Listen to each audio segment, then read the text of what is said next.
காலம் போக போகத்தான் தெரியுது இந்த நல்லவன்ற பேர் ஒரு 50 பைசாவுக்கு ஊறுகாய் பாக்கெட் வாங்க கூட உதவாது அப்படின்றது.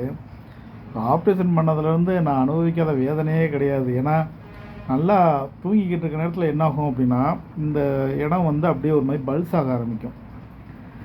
ஏன் எதுக்குன்னே தெரியாது இப்போ வரைக்கும். இல்லை அப்படின்னா என்ன ஆகும்னா, இந்த சைடு அல்லைய ரெண்டையும் அப்படியே பிடிக்க ஆரம்பிச்சிடும். இப்போ இன்னைக்கு காலையில் என்ன ஆயிடுச்சு அப்படின்னா, அந்த மரக்கன்று வாங்க போகிறதுக்கு ஒரு வீடியோ போட்டிருந்தேன்.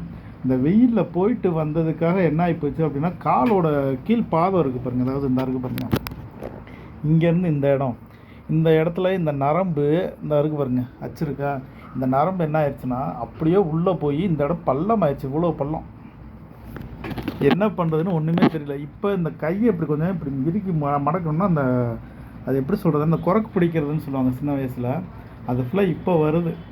ஆனால் தண்ணி அடிக்கிறவன், தம் அடிக்கிறவன், கஞ்சா போடுறவன் நல்லா தான் இருக்கானுங்க. அவனுக்கு ஒரு நாள் கூட கை காலை இழுத்துக்குச்சு, உட்கார முடியல, சோர்வாக இருக்கிறதெல்லாம் கிடையாது. இப்போ என்னால் ரொம்ப நேரம் உட்காரக்கூட முடியல ஓப்பனாக சொல்லணுன்னா. அதுக்காக தான் இந்த சோஃபா செட்டையை வாங்கி கடையில் போட்டோம். ஏன்னா ஒரு அரை மணி நேரம் உட்காந்து ஒரு சர்வீஸ் பார்க்குறோன்னா அதுக்கு மேலே உட்கார முடியாது. அந்த லாங் ட்ராவல் பண்ணுறதுலேயே என்னுடைய எனர்ஜி முக்கால்வாசி வெளியிலேயே போயிடுது. அந்த முதுகு எலும்போட பெயின் இருக்கிறதுனால என்னால் லாங் ட்ராவல் பண்ணியே என்னுடைய வாழ்க்கையில் பாதி நாளாக நான் தொலைச்சிட்டேன். இப்போ 2.5 வருஷமாக கிட்டத்தட்ட ஒரு நாளைக்கு வந்து 80 கிலோமீட்டர் நான் ட்ராவல் பண்ணுறேன். அது நம்ம ரோடு இருக்க கண்டிஷனில் இப்போ புதுசாக வேறு அந்த கோடை போட்டு வச்சுருக்கானுங்களா, நல்லா ஜல்லிக்கல்லில் ஓட்டுற மாதிரி இருக்குது. இதுதான் பிரச்சனையே. நான் இப்போதைக்கு ரெக்கமெண்ட் பண்ணுறது என்னன்னு கேட்டிங்கன்னா, இந்த உலகத்தில் நல்லவனாக இருக்கவே இருக்காதுங்க. நல்லவனாக இருந்தீங்கன்னா ராமத்தை போட்டுடுறானுங்க. குடிக்கிறவன், கஞ்சா அடிக்கிறவன், அளப்பறையை கொடுக்குறவனுக்கெல்லாம் பார்த்தீங்கன்னா குடும்பமும் பயப்படுது, மனைவியும் பயப்படுறான். ஆனால் எதுவுமே செய்யாமல் நல்லவனா மனைவியை உட்கார வச்சு, பெற்றவங்களை நல்லா உட்கார வச்சு பார்க்குறவனுக்கு அந்த குடும்பம் கொடுக்குற ஒரே ஒரு விஷயம் என்னென்னா பெரிய ராமம். எவ்வளோ அடித்தாலும் தாங்குறான்ன்ற மாதிரி அப்படியே விட்டுறானுங்க. என்ன பண்ணுறதுன்னு ஒன்றும் புரியலை. ஏன்னா இன்றைக்கி காலையில் இந்த பெயின் வந்ததெல்லாம் என்னால் ஒன்றுமே பண்ண முடியல. அப்புறம் பக்கத்து கடையில் இருக்கவங்க 2 பேர் தண்ணி கொண்டு வந்து அதில் ஊற்றி, அதுக்கப்புறம் கடையில் போய் கொஞ்சம் குளுக்கோண்டிலாம் வாங்கிட்டு வந்து கொடுத்தாங்க. அதாவது ஒரு தப்பான விஷயம் பண்ணி, அதாவது ஒரு சிகரெட்டு, தண்ணி, கஞ்சான்னு அடிச்சிருந்து அதனால தான் நம்ம ஹெல்த்து போகுதுன்னா கூட சரி, இதனால தான்டா நம்ம இப்போ ஹெல்த்து போச்சுன்னா, ஒரே ஒரு ஆப்ரேஷன் பண்ணதுனால இன்ன வரைக்கும் என்னால் நார்மலாக எந்த ஒரு ஒர்க்குமே பண்ண முடியாத சூழ்நிலை இருக்குது. சரி, ஷிஃப்டாகி இங்கிட்டு வந்து உட்காந்துடலான்னு சொல்லிட்டு தான் நம்மளுடைய முயற்சி செஞ்சோம். அதுக்கு ராமத்தை போட்டானுங்க. ஏம்மா என்னால் ஒன்றுமே செய்யவும் முடியலை, ஒன்றும் சொல்லவும் முடியல. இப்போ யோசிக்கிறேன், பேசாமல் மற்றவனுங்கள மாதிரி நம்மளும் வாழ்ந்துருந்துருக்கலாம். ஏன்னா என் கூட படித்த எல்லா பசங்களுக்குமே தண்ணி, தம்மு, சிகரெட்னு எல்லா பழக்கமும் இருந்துச்சு. நம்ம அந்த பழக்கத்தை பழகாமல் விட்டதுனால இன்றைக்கி இப்படி இருக்குமோன்ற ஒரு எண்ணம்லாம் வருது. ஏன்னா பயப்படுறானுங்க.